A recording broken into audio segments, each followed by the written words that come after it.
After 22 days of hell at Sakarya, Mustafa Kemal had stopped the enemy, but stopping wasn't enough. Now came the impossible part: destroying a professional army with homemade weapons, negotiating with empires as an unrecognized state, abolishing a 600-year-old sultanate, and building a completely new civilization, all while his enemies waited for him to fail. This is how one man's vision became the modern Turkish Republic. Don't forget to subscribe, like and comment for more. August 26, 1922, the dawn of victory. The wait is over. For nearly a year since Sakarya, Atatürk has been preparing, building, planning. The Greek army sits entrenched in western Anatolia, believing the war has reached a stalemate. They're comfortable, supplied, confident. They have no idea what's coming. August 26, 1922. Everything Atatürk has built over 3 years comes down to this moment. In Nutuk, Atatürk describes his state of mind that morning. "I had prepared for this moment for a year. Every soldier was trained, every weapon was positioned, every strategy was calculated. But I also knew this was our last chance. If we failed, there would be no recovery. Turkey would cease to exist. Think about the pressure, an entire nation's survival resting on the next 72 hours. The Turkish forces attack at the weakest point in Greek lines, Afyonkarahisar. But this isn't just a frontal assault. Atatürk has learned from 3 years of war. This is coordinated, sophisticated modern warfare, multiple diversionary attacks to confuse the enemy, concentrated force at the breakthrough point, mobile cavalry units ready to exploit gaps, air reconnaissance, Turkey's tiny air force, providing intelligence, communications coordinated across hundreds of kilometers. Within 48 hours, the breakthrough is complete. Greek front lines collapse. What was supposed to be a fortified position becomes a route of retreat. But here's what shocked the military experts worldwide: the pursuit, military genius in motion. August 28-30, 1922. The Greek army is retreating, but Atatürk doesn't just push them back. He pursues with devastating effectiveness. This is where his military genius truly shows. In Nutuk, he explains his strategy. "I ordered our forces not to give the enemy time to regroup. We would pursue relentlessly, deny them rest, cut their supply lines, and destroy their capacity to resist." This wasn't just about winning a battle, it was about ending the war. The Turkish cavalry, under the command of his trusted generals, moves with incredible speed. They're traveling 80,000 kilometers per day across rough Anatolian terrain. For context, that's extraordinary even by modern standards. The Greek army tries to establish defensive lines at Dumlupınar. Atatürk surrounds them. August 30, 1922. The Battle of Dumlupınar becomes the decisive engagement. The Greek army's main force is encircled and destroyed. General Trikoupis, commander of the Greek forces, is captured.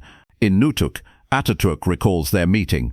"When General Trikoupis was brought to my headquarters, he said, 'I didn't know your army was this professional.' I replied, 'Neither did the world.' That exchange reveals everything. Turkey had built a professional military from scratch in 3 years. Against all odds, against all expectations. What nobody expected was the speed of what came next." September 9, 1922. Liberation of Izmir. The Turkish army pursues the retreating Greeks all the way to Izmir, the coastal city where the invasion had begun 3 years earlier. The Greeks had occupied Izmir since May 15, 1919. It was the symbol of Turkey's humiliation, the starting point of national tragedy. September 9, 1922. Turkish cavalry enters Izmir. The population erupts in celebration. 3 years of occupation end in a single day. But Izmir's liberation is complex and controversial. In Nutuk, Atatürk addresses this directly, and this is where his honesty as a historian becomes clear. He doesn't romanticize, he tells the truth. A massive fire breaks out in Izmir. Different accounts blame different parties. The Greek and Armenian quarters are destroyed. The situation is chaotic, retreating armies, celebrating populations, revenge attacks, accidents, deliberate arson, thousands die. Atatürk writes in Nutuk, "The fire in Izmir was a tragedy that should never have happened. War brings out the worst in humanity. Our responsibility was to restore order as quickly as possible and ensure such events would not define our victory." This is remarkable. A leader, in his official account, acknowledging the dark side of liberation, not justifying it, not celebrating it, confronting it. The international community is watching. Reports of the Izmir fire spread worldwide. Some use it to paint the Turkish national movement as barbaric. Others recognize it as the inevitable tragedy of war's end, but the military reality is undeniable. In 13 days, the Turkish army has completely defeated an enemy that had seemed invincible a year earlier. This is where the really dangerous part began. The Çanakkale crisis, one wrong move from World War. September 1922, the Greek army has been defeated, but Turkey's borders are still occupied. Ronrachi forces control the straits. Çanakkale Dardanelles. French forces occupy southern regions. Italian forces remain in the southwest. Istanbul is still under Allied occupation. The Turkish army, victorious and confident, marches toward Çanakkale. The British have established a defensive line. Trenches, artillery, battleships in the strait. The commander is British General Harrington, with explicit orders from London: do not let the Turks cross.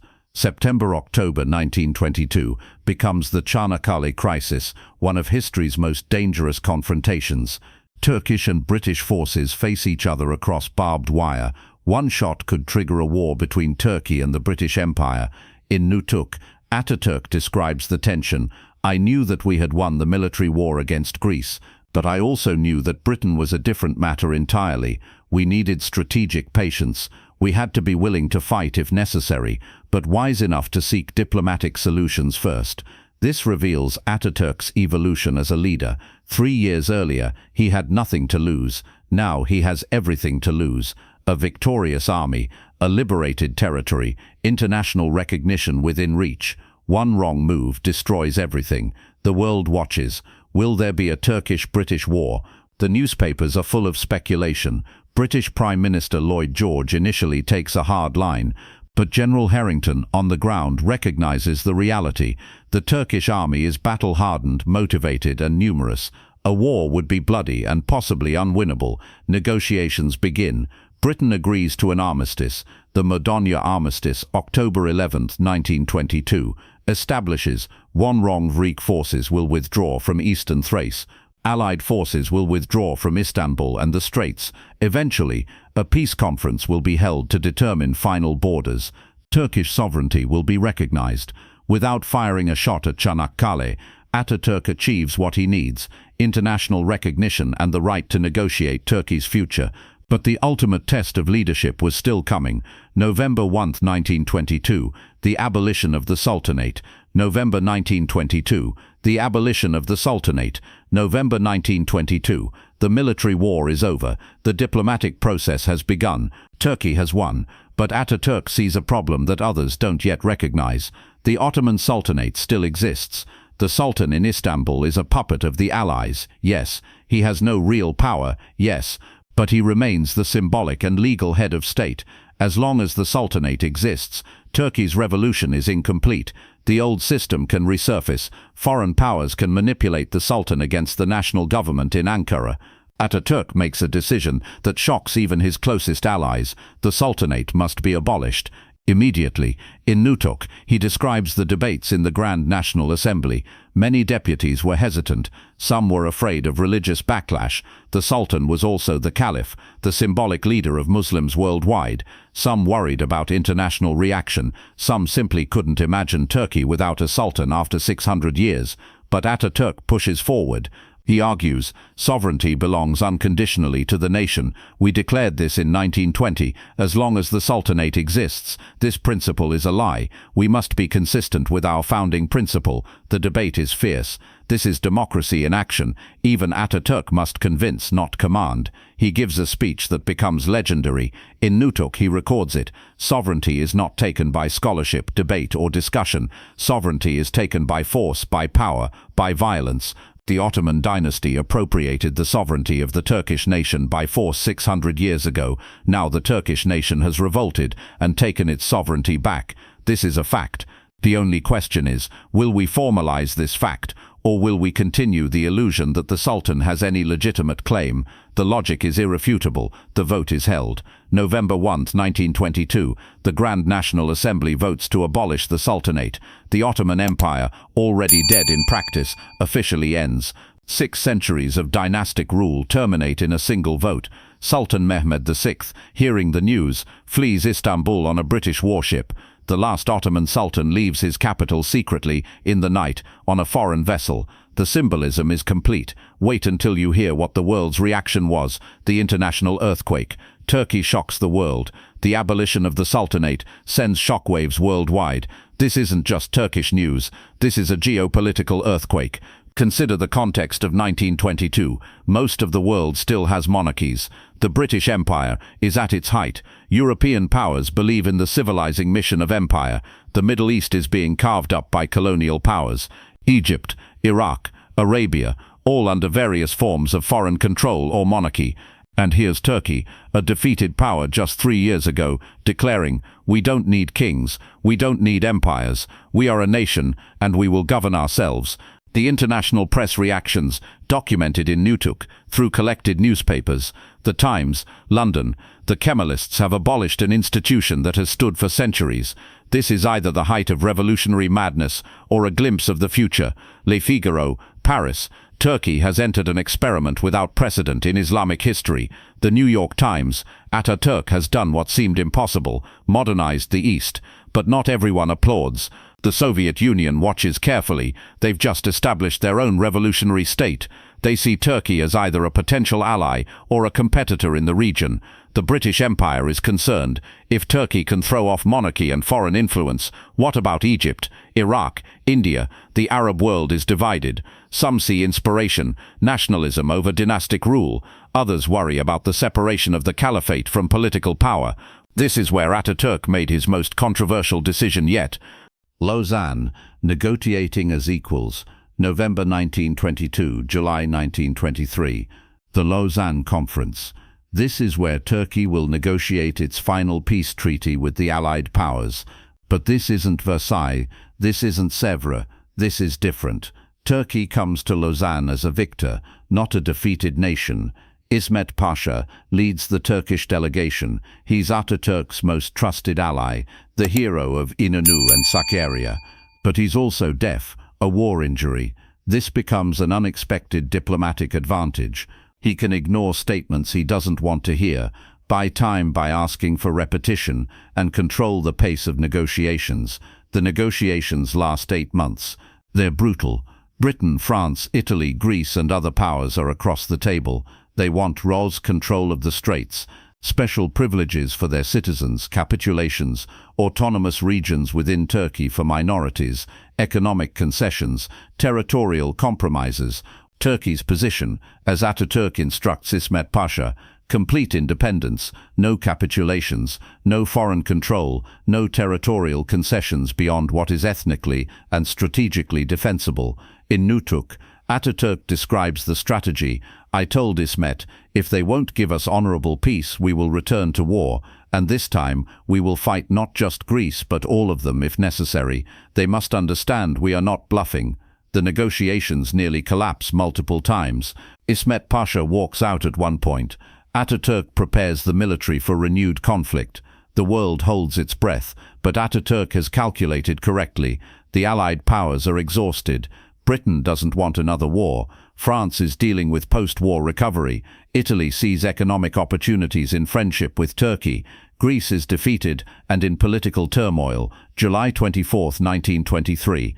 The Treaty of Lausanne is signed. Turkey achieves Raui's recognition of full sovereignty and independence. No capitulations. Foreign citizens subject to Turkish law. No reparations or war debt. Control of eastern Thrace and virtually all of Anatolia. Demilitarization of the Straits but Turkish control. Exchange of populations, Greeks and Turks, to prevent future conflicts. This is unprecedented.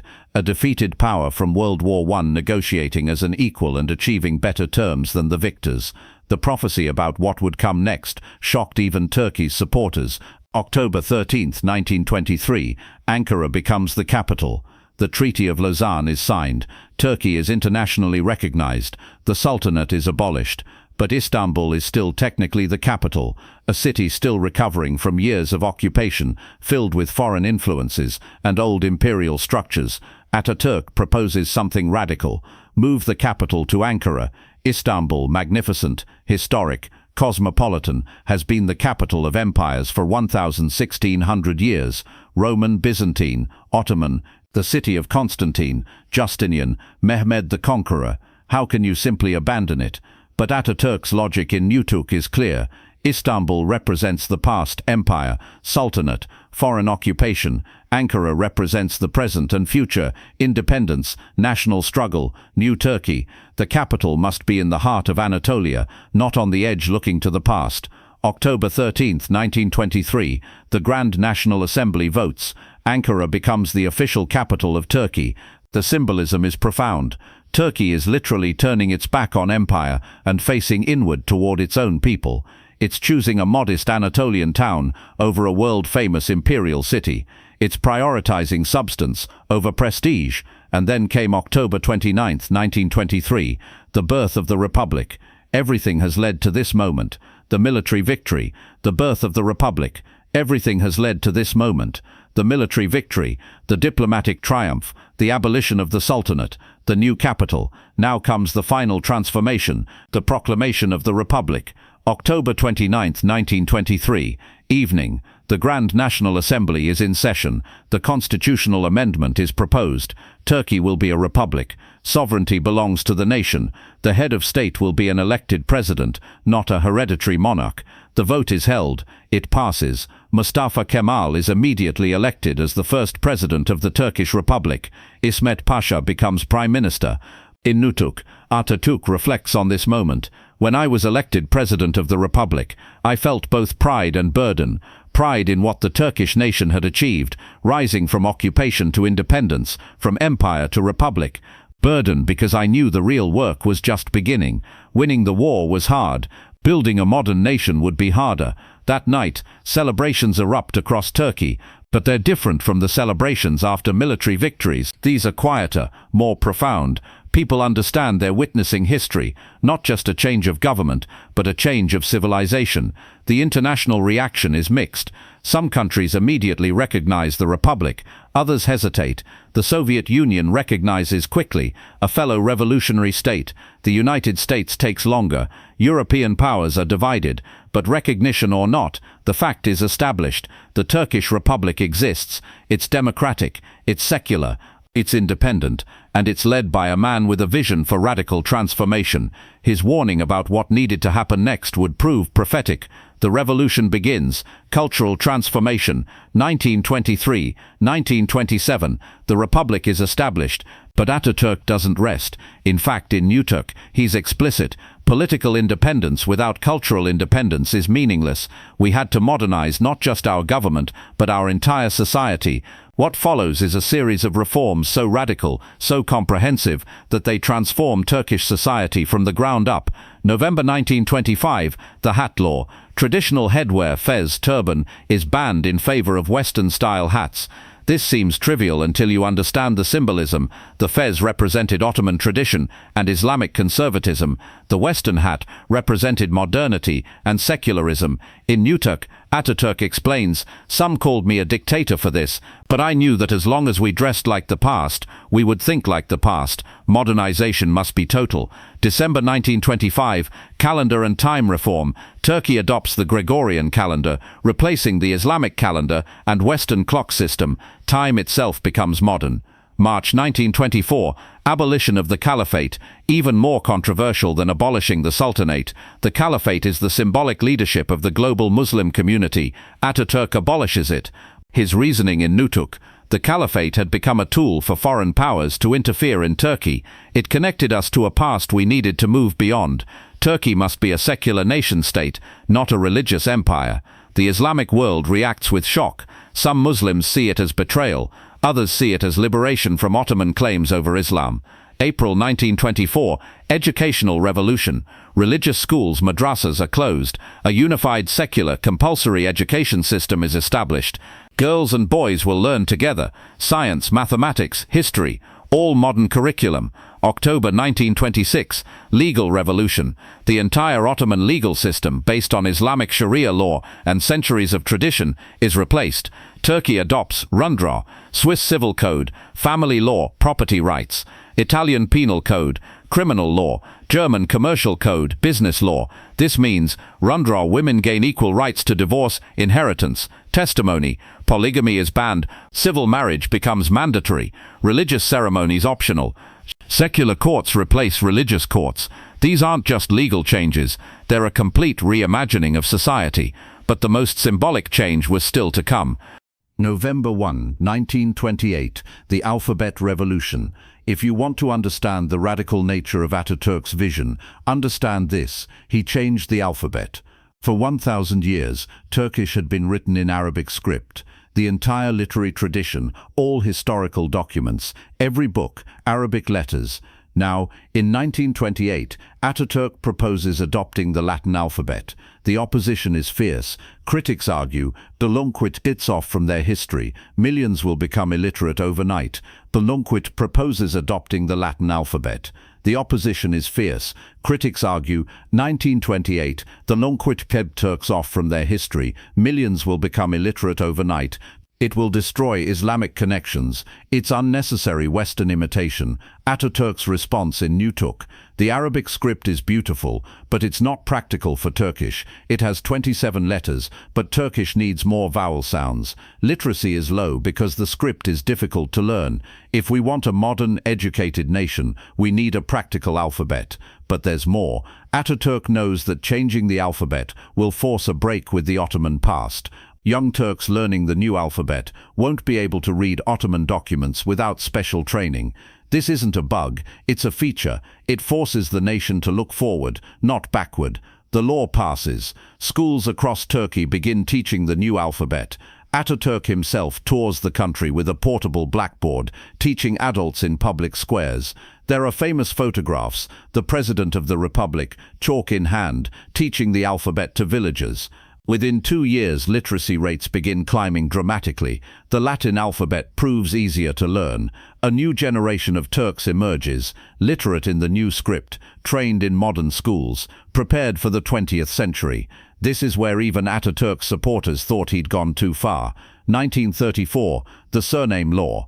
Until 1934, most Turks didn't have surnames. You were Mehmet, son of Ali, from Ankara, or Ayşe, daughter of Hassan, from Izmir. Family names didn't exist in the Western sense. Atatürk proposes the surname law. Every citizen must adopt a family surname. This will modernize civil registration, create a proper census, establish legal identity for property and rights, align with international standards. The Grand National Assembly votes. Every Turkish citizen must choose or be assigned a surname. Atatürk himself takes the surname given to him by the Assembly. Atatürk, meaning father of the Turks. İsmet Pasha takes İnönü from his victories at that battle.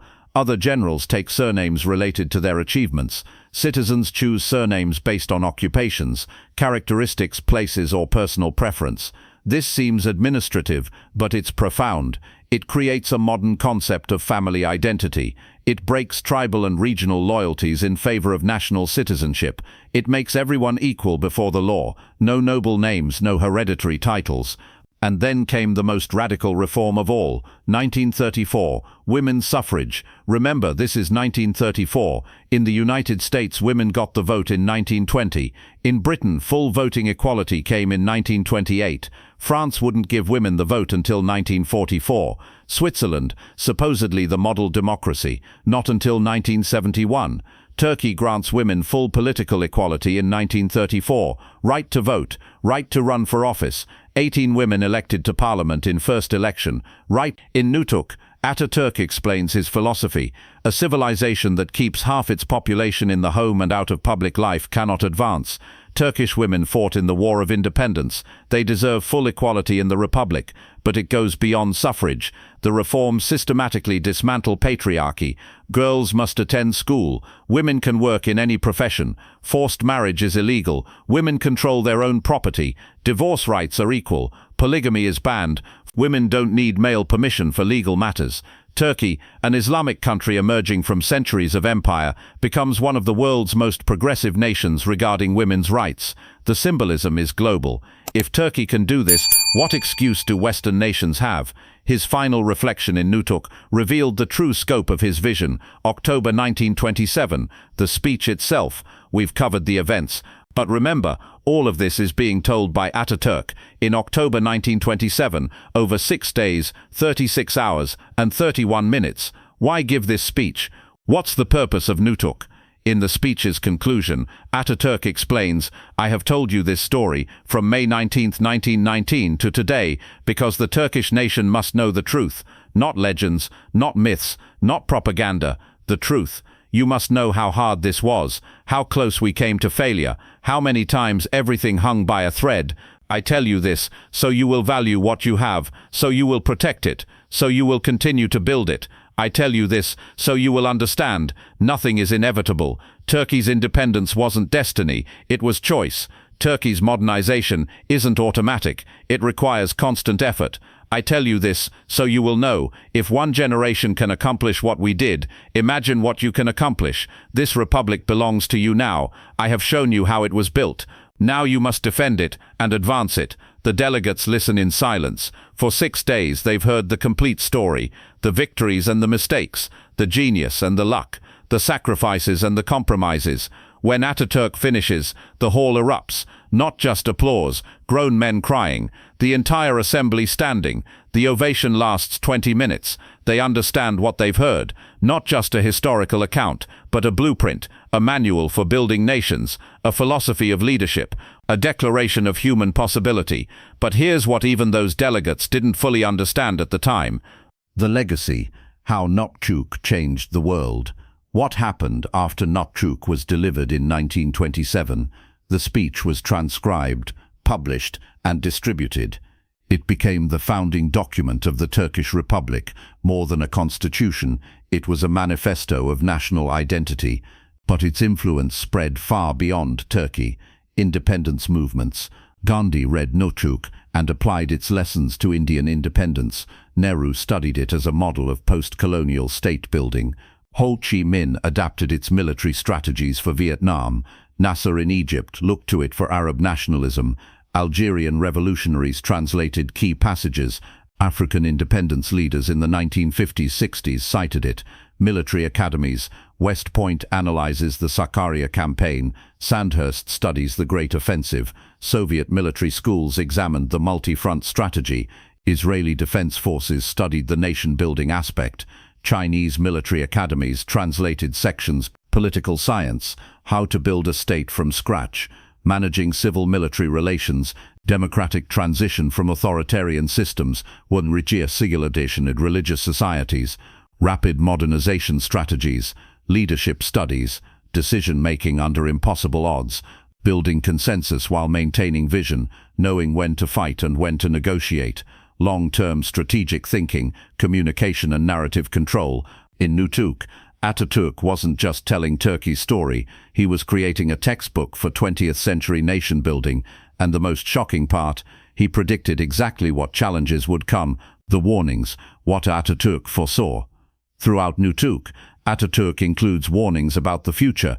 In 1927, he predicts, Warning 1, external threats. The world powers will never fully accept an independent, strong Turkey. They will constantly seek to weaken us, divide us, or control us.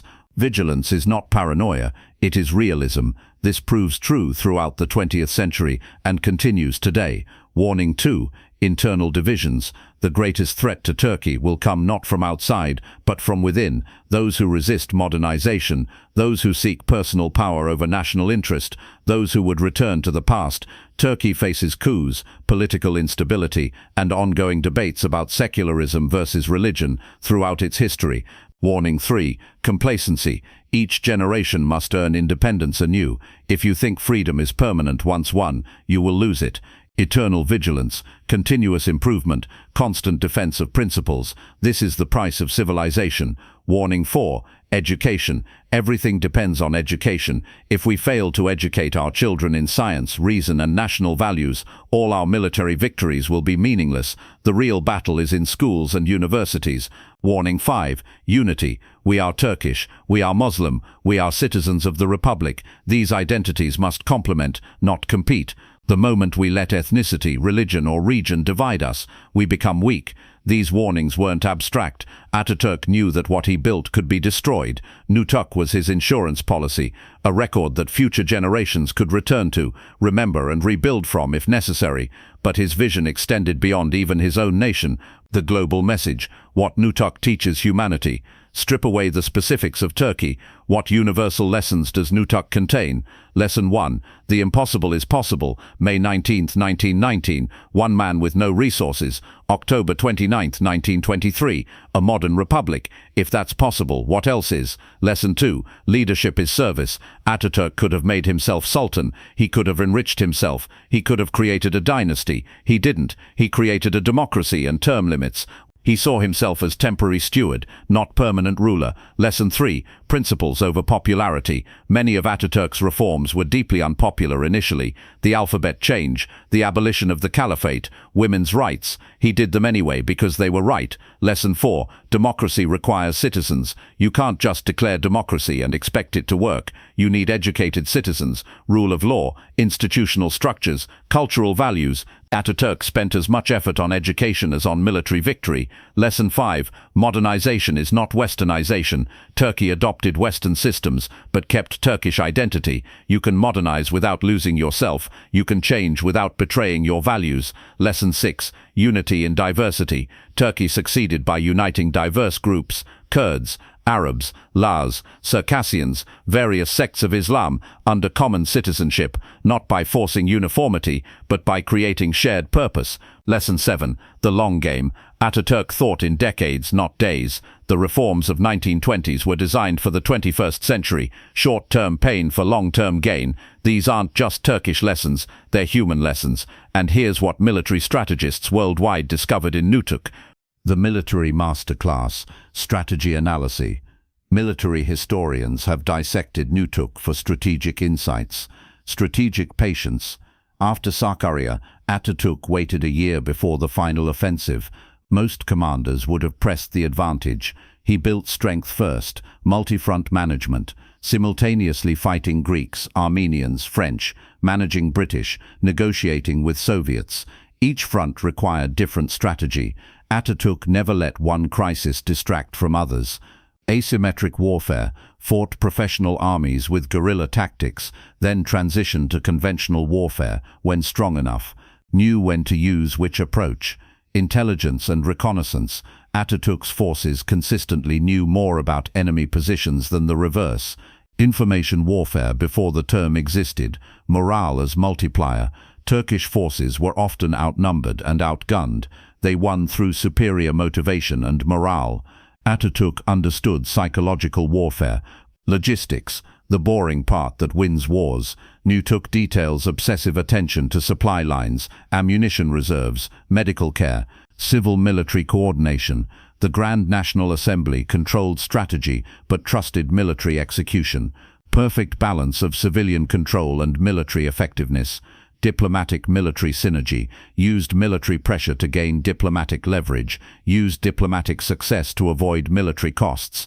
Each reinforced the other. Modern military academies use Nutuk's campaigns as case studies in insurgency and counterinsurgency, national liberation warfare, defensive operations, offensive operations, civil-military relations, coalition warfare, managing multiple allies, multi-domain operations. The CIA even created a classified study, the intelligence community, lessons in statecraft. Intelligence agencies and foreign policy experts study Nutuk for different reasons. Nation building under fire. How do you build state institutions while fighting for survival? Turkey did it. The playbook is in Nutuk. Managing great powers. Turkey faced Britain, France, Italy, Soviet Russia, Greece, all with different interests. Atatürk played them against each other without becoming a puppet of any.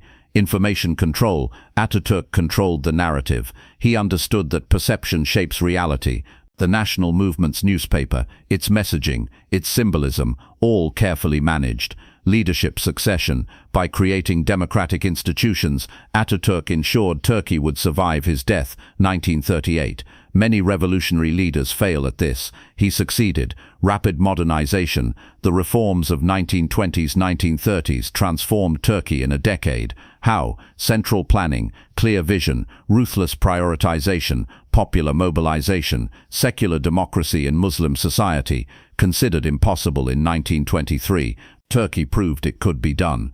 The methodology is detailed in Nutuk. The US State Department, CIA and foreign policy institutes have all produced internal analyses of Nutuk, not because they love or hate Atatürk, but because the document contains practical knowledge about real-world statecraft under extreme conditions. But here's what historians discovered about Nutuk itself. The document, Nutuk as primary source. Nutuk is unique in historical literature. First-person primary source, written by the leader who lived the events, no intermediary, no interpreter, Atatürk's own account, immediate documentation, delivered only 4 to 8 years after the events, memories are fresh, details are accurate, participants are still alive to verify or challenge, comprehensive scope, covers military, political, diplomatic, social, cultural dimensions, not just battles but philosophy, not just events but reasoning, honest about failures. Atatürk admits mistakes, discusses opposition, acknowledges luck. This isn't propaganda, it's history. Includes opposition views. Nutuk doesn't pretend everyone agreed. It discusses internal conflicts, political disagreements, rival factions. This complexity makes it credible.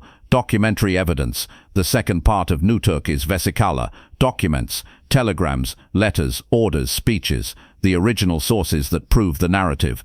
Historians love Nutuk because you can verify it, cross-reference the telegrams, check the dates, interview participants in 1927, many were still alive, the account holds up, but historians also critique it. Nutuk is Atatürk's version, it emphasizes his role, his decisions, his vision, other leaders get less credit, alternative strategies get less discussion, it's history, but it's also legacy building. The genius is that Atatürk knew this and addressed it directly in the speech. This is my account of events as I experienced them. Others may remember differently. That is their right, but this is my truth, and I believe it to be accurate. What scholars found most remarkable was the linguistic achievement.